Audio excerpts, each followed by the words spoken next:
जोहार दोस्तों, सभी झारखंड वासियों को स्वागत है हमारे एक न्यू वीडियो में। तो आज की इस वीडियो में हम लोग का क्लास 10 के बारे में चर्चा करेंगे। जो आप सभी का वीकली टेस्ट होने वाला है हिंदी और इंग्लिश का, ठीक है।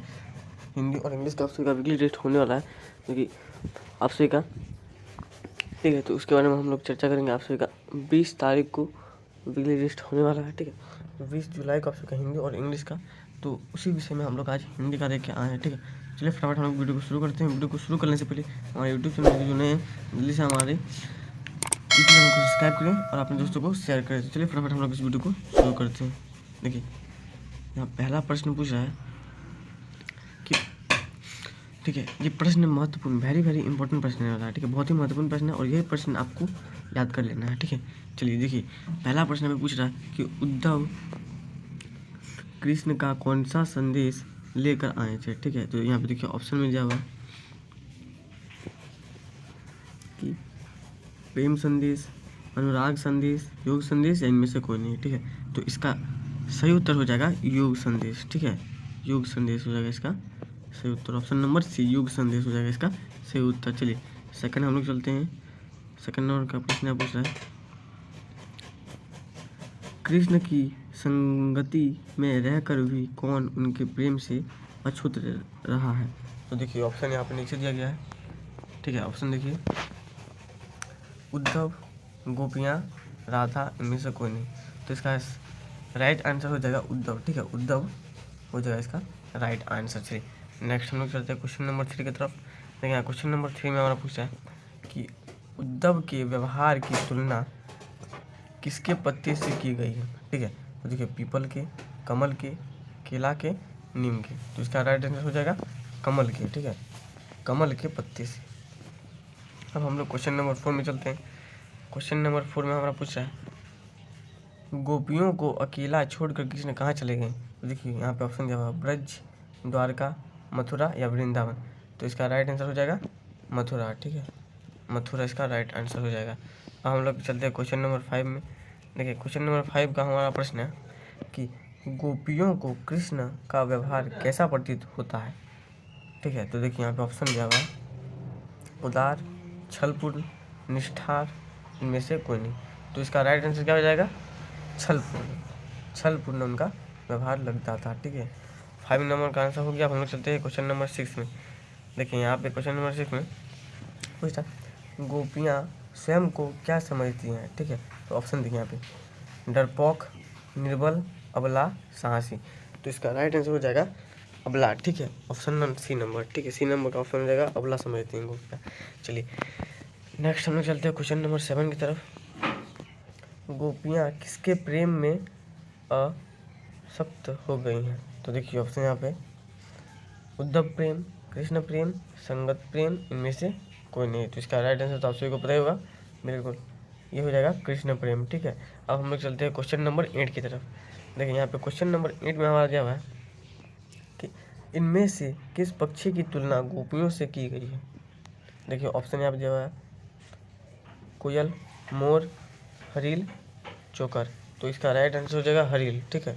हरील से तुलना की गई थी, ऑप्शन नंबर सी।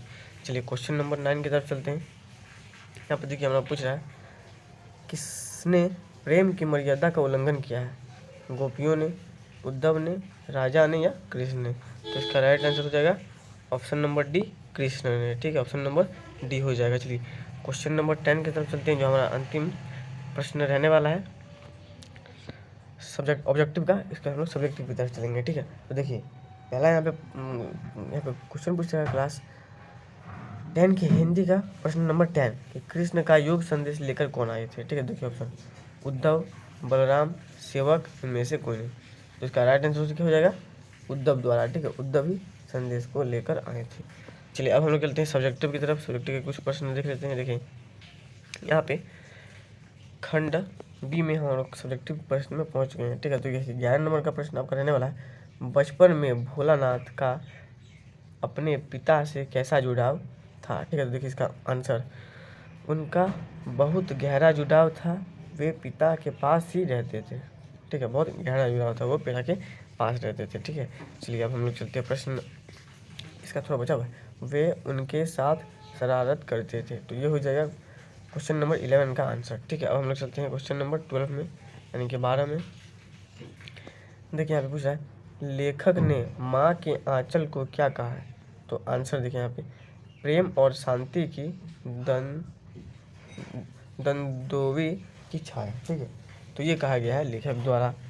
12 का आंसर हो गया। अब हम लोग चलते हैं क्वेश्चन नंबर 13 में। तो देखिए यहाँ पे ये जो कि हमारा ग्रामर से पूछा गया है, समास क्या है? समास के कोई 2 उदाहरण दे।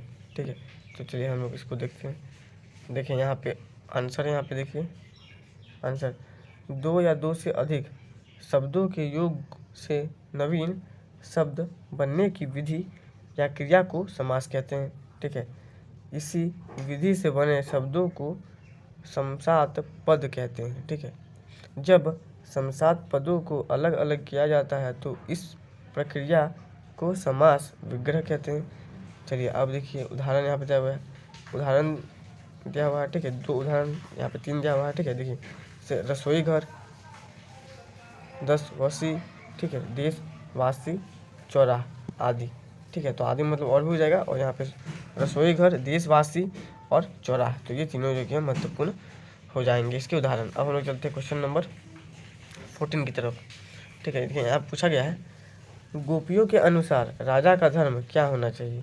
तो उत्तर देखिए, गोपियों के अनुसार राजा का धर्म है कि वह प्रजा को ना सताए और प्रजा को खुशी का ख्याल रखे। ठीक है, तो ये हो जाएगा हम लोग का 14 नंबर का प्रश्न। अब हम लोग चलते हैं प्रश्न संख्या 15 की ओर। तो प्रश्न संख्या 15 में यहाँ पे देखिए पूछा गया है कि गोपियों द्वारा उद्धव को भाग्यवान कहने में क्या व्यंग निहित है?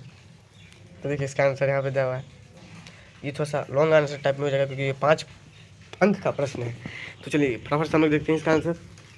देखिए आंसर है, गोपियों द्वारा उद्धव को भाग्यवान कहने में यह व्यंग निहित है कि उद्धव वास्तव में भाग्यवान ना होकर अति भाग्यवान है। ठीक है, अति भाग्यहीन है, भाग्यवान नहीं, अति भाग्यहीन है। वे कृष्ण रूपी सौंदर्य तथा प्रेम रस के सागर के सौंदर्य में रहते हुए भी उस असीम आनंद से वंचित हैं। ठीक है, क्या है? वंचित हैं। इसके आगे हम लोग देखते हैं, वे प्रेम बंधन में बंधने एवं मन के प्रेम में अनुरक्त होने की दुखद अनुभूति से पूर्णतः अपरिचित है। तो ये हो जाएगा हम लोग का 15 नंबर का आंसर। ठीक है, अब हम लोग चलते हैं 16 नंबर, हमारा अंतिम सवाल जो कि सब्जेक्टिव का रहने वाला है। ठीक है, तो फटाफट से हम लोग इसका भी आंसर कर लेंगे, उसके बाद इंग्लिश का भी वीडियो आप सभी को मिल जाएगा। ठीक है, तो चलिए देखते हैं प्रश्न क्या पूछता है। देखिए यहाँ पे प्रश्न है, आपके विचार से भोलानाथ अपने साथियों को देखकर सिसकाना क्यों भूल जाता है? तो इसका उत्तर नीचे दिया गया है। उत्तर देखो, शिशु अपनी स्वाभाविक आदत के अनुसार अपनी उम्र के बच्चों के साथ खेलने में रुचि लेता है। उनके साथ खेलना अच्छा लगता है। अपनी उम्र के साथ जिस रुचि से खेलते हैं वह रुचि बड़ों के साथ नहीं होती है। ठीक है, बड़ों के साथ नहीं होती है।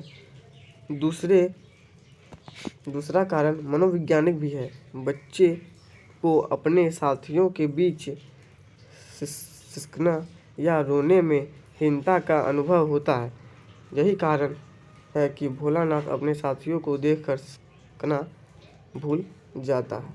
तो ये हो गया इसका उत्तर। ठीक है, तो देखिए मैंने 10 महत्वपूर्ण ऑब्जेक्टिव प्रश्न प्लस 6 सब्जेक्टिव प्रश्न के जो कि उत्तर भी मैंने करवा दिए। ठीक है, तो आप सभी का हिंदी का विषय का क्योंकि 20 जुलाई को वीकली टेस्ट होने वाला है तो उसमें महत्वपूर्ण भूमिका निभाएगा। ठीक है, आप लोग अगर PDF चाहिए तो हमारे नीचे डिस्क्रिप्शन में व्हाट्सअप और टेलीग्राम का जो कि लिंक दिया गया वहाँ से ज्वाइन हो सकते हो। और इसके बाद इंग्लिश का वीडियो आप सभी को मिल जाएगा। मिलते हैं नेक्स्ट वीडियो में, तब तक के लिए जय हिंद।